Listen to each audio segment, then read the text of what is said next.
হরে কৃষ্ণ। 2025 পৌষ মাসের শুক্লপক্ষের একাদশী পুত্রদা একাদশীর ব্রত কবে পালন করবেন? 30শে ডিসেম্বর নাকি 31শে ডিসেম্বর? তো যে সমস্ত স্থানে 30শে ডিসেম্বর এই ব্রতগুলি পালন করতে হবে এবং কোন কোন স্থানে 31শে ডিসেম্বর এই ব্রত পালন করতে হবে সেই সম্পর্কে আজকে ভিডিওতে আলোচনা করব। তাই শেষ পর্যন্ত আমাদের সাথে থাকবেন।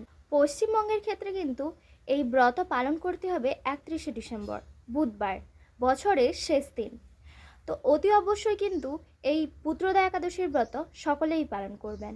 এই পুত্রদা একাদশী পালনের ফলে পুত নামক নরক থেকে পরিত্রাণ লাভ হয়, আবার অগ্নিষ্টম যজ্ঞের ফল লাভ হয়।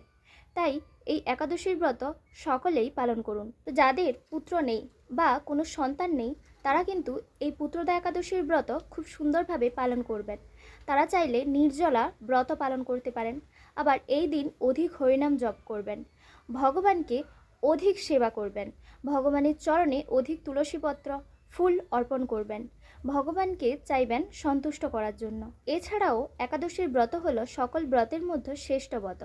তাই খুব নিষ্ঠা সহকারে এই একাদশীর ব্রত সকলেই পালন করুন এবং অন্যকে পালন করার জন্য উৎসাহিত করুন। যে সকল স্থানে 30শে ডিসেম্বর ব্রত পালন করতে হবে সেই সমস্ত স্থানগুলি হলো মধ্যপ্রাচ্যের Jordan, Cyprus, Italy, France, Germany সহ ইউরোপের সকল দেশ, আফ্রিকার মালি, নাইজেরিয়া, মিশর, Libya, Sudan, Congo, Angola, Iraq, তুরস্ক, America, Canada, Brazil, Argentina, Chile, Peru সহ উত্তর আমেরিকার ও দক্ষিণ আমেরিকার মহাদেশের সকল দেশে এই 30 তারিখ ব্রত পালন করতে হবে। যে সকল স্থানে 31শে ডিসেম্বর ব্রত পালন করতে হবে সেই সমস্ত স্থানগুলি হলো ভারত, বাংলাদেশ, নেপাল, ভুটান, শ্রীলঙ্কা, মালদ্বীপ, মায়ানমার, থাইল্যান্ড, মঙ্গোলিয়া, চীন সহ এশিয়ার সকল দেশ, মধ্যপ্রাচ্যের আরব আমিরাত, কাতার, কুয়েত, বাহরাইন, ওমান, সৌদি আরব, এই সমস্ত স্থানে 31শে ডিসেম্বর ব্রত পালন করতে হবে। পুত্রদা একাদশীর মাহাত্ম্য। যুধিষ্ঠির বললেন, হে কৃষ্ণ, পৌষ মাসের শুক্লপক্ষের একাদশীর নাম কি, বিধি বা কি, কোন দেবতা এই দিনে পূজিত হন এবং আপনি কার প্রতি সন্তুষ্ট হয়ে সেই ব্রত ফল প্রদান করেছিলেন? কৃপা করে আমাকে সবিস্তারে তা বলুন। শ্রীকৃষ্ণ বললেন, হে মহারাজ, এই একাদশী পুত্রদা নামে প্রসিদ্ধ। সর্বপাপ বিনাশিনী ও কামদা এই একাদশীর অধিষ্ঠাত্রী দেবতা হলেন সিদ্ধিদাতা নারায়ণ। ত্রিলোকে এর মতো শ্রেষ্ঠ ব্রত নেই। এই ব্রতকারীকে নারায়ণ বিদ্বান ও যশস্বী করে তোলেন। এখন আমার কাছে ব্রতের মাহাত্ম্য শ্রবণ করুন। ভদ্রাবতীপুরীতে সুকেতুমান নামে এক রাজা ছিলেন। তার রানীর নাম ছিল শৈব্যা। রাজদম্পতি বেশ সুখেই দিন যাপন করছিলেন। বংশরক্ষার জন্য বহুদিন ধরে ধর্মকর্মের অনুষ্ঠান করেও যখন পুত্রলাভ হলো না তখন রাজা দুশ্চিন্তায় কাতর হয়ে পড়লেন। তাই সকল ঐশ্বর্যবান হয়েও পুত্রহীন রাজার মনে কোনো সুখ ছিল না। তিনি ভাবতেন পুত্রহীনের জন্ম বৃথা ও গৃহ শূন্য। পিতৃ দেব মনুষ্যলোকের কাছে যে ঋণ শাস্ত্রে উল্লেখ আছে তা পুত্র বিনা পরিশোধ হয় না। পুত্রবান জনের এ জগতে যশবান ও উত্তম গতি লাভ হয় এবং তাদের আয়ু, আরোগ্য, সম্পত্তি প্রভৃতি বিদ্যমান থাকে। নানা দুশ্চিন্তাগ্রস্ত রাজা আত্মহত্যা করবেন বলে স্থির করলেন, কিন্তু পরে বিচার করে দেখলেন আত্মহত্যা মহাপাপ। এর ফলে কেবল দেহের বিনাশ মাত্র হবে, কিন্তু আমার পুত্রহীনতা তো দূর হবে না। তারপর একদিন রাজা নিবিড় বনে গমন করলেন। বন ভ্রমণ করতে করতে দ্বিপ্রহর অতিক্রান্ত হলে রাজা ক্ষুধা তৃষ্ণায় অত্যন্ত কাতর হলেন। এদিক ওদিক জলাদির অনুসন্ধান করতে লাগলেন। তিনি চক্রবাক, রাজহংস এবং নানা রকম মাছে পরিপূর্ণ একটি মনোরম সরোবর দেখতে পেলেন। সরোবরের কাছে মুনিদের একটি আশ্রম ছিল। তিনি সেখানে উপস্থিত হলেন। সরোবর তীরে মুনিগণ বেদ পাঠ করছিলেন।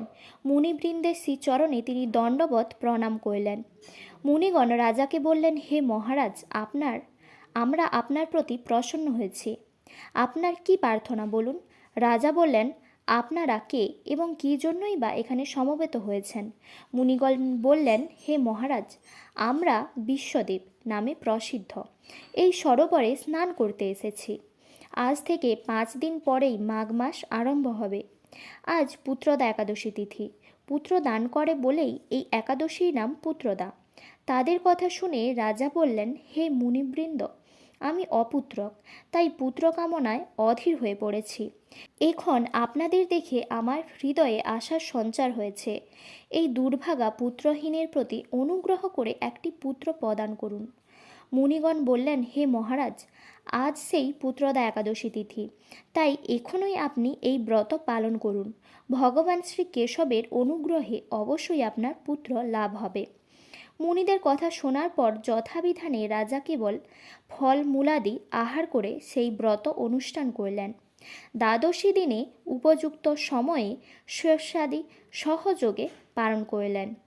মুনিদের প্রণাম নিবেদন করে নিজ গৃহে ফিরে এলেন। ব্রত প্রভাবে রাজার যথাসময়ে একটি তেজস্বী পুত্র লাভ হল। হে মহারাজ, এই ব্রত সকলেরই পালন করা কর্তব্য। মানব কল্যাণ কামনায় আপনার কাছে আমি এই ব্রত কথা বর্ণনা করলাম। নিষ্ঠা সহকারে যারা এই পুত্রদা একাদশীর ব্রত পালন করবে তারা পুত নামক নরক থেকে পরিত্রাণ লাভ করবে। আর এই ব্রত কথা শ্রবণ কীর্তনে অগ্নিষ্টম যজ্ঞের ফল পাওয়া যায়। ব্রহ্মাণ্ড পুরাণে এই মাহাত্ম্য বর্ণনা করা হয়েছে। পরের দিন পায়নের সময়সূচি। পশ্চিমবঙ্গ 6:26 থেকে 9:52, দিল্লি 7:17 থেকে 10:41, বৃন্দাবন 7:09 থেকে 10:38, উত্তরপ্রদেশ 6:56 থেকে 10:25, মুম্বাই মহারাষ্ট্র 7:11 থেকে 10:51, পুনে মহারাষ্ট্র 7:06 থেকে 10:47, নাগপুর মহারাষ্ট্র 6:50 থেকে 10:28, চেন্নাই তামিলনাড়ু 6:31 থেকে 10:18, ভুবনেশ্বর উড়িষ্যা 6:22 থেকে 10টা, ঝাড়খণ্ড 6:30 থেকে 10:04, বিহার 6:33 থেকে 10:04, ছত্তিশগড় 6:39 থেকে 10:16, শিলং মেঘালয় 6:08 থেকে 9:40, গুয়াহাটি আসাম 6:10 থেকে 9:41, আগরতলা ত্রিপুরা 6:07 থেকে 9:41, মিজোরাম 5:58 থেকে 9:33, মণিপুর 5:58 থেকে 9:31, নাগাল্যান্ড 5:59 থেকে 9:30, অরুণাচল প্রদেশ 6:05 থেকে 9:35, মধ্যপ্রদেশ 6:57 থেকে 10:32, হায়দ্রাবাদ তেলেঙ্গানা 6:46 থেকে 10:28, বিশাখাপত্তনম অন্ধ্রপ্রদেশ 6:27 থেকে 10:09, গোয়া 7টা থেকে 10:44, ব্যাঙ্গালোর কর্ণাটক 6:41 থেকে 10:29, কেরালা 6:41 থেকে 10:32, জম্মু কাশ্মীর 7:32 থেকে 10:52, আন্দামান নিকোবর 5:39 থেকে 9:28, বাংলাদেশ 6:49 থেকে 10:08, নেপাল 6:54 থেকে 10:22, ভুটান 6:52 থেকে 10:20, শ্রীলঙ্কা 6:22 থেকে 10:16, মালদ্বীপ 6:12 থেকে 10:10, মায়ানমার 6:40 থেকে 10:19, পাকিস্তান 7:12 থেকে 10:31, সিঙ্গাপুর 7:06 থেকে 11:07, ইন্দোনেশিয়া 5:41 থেকে 9:51, ব্রুনেই 6:28 থেকে 10:25, থাইল্যান্ড 6:41 থেকে 10:28, কম্বোডিয়া 6:19 থেকে 10:09, ফিলিপাইন 6:21 থেকে 10:06,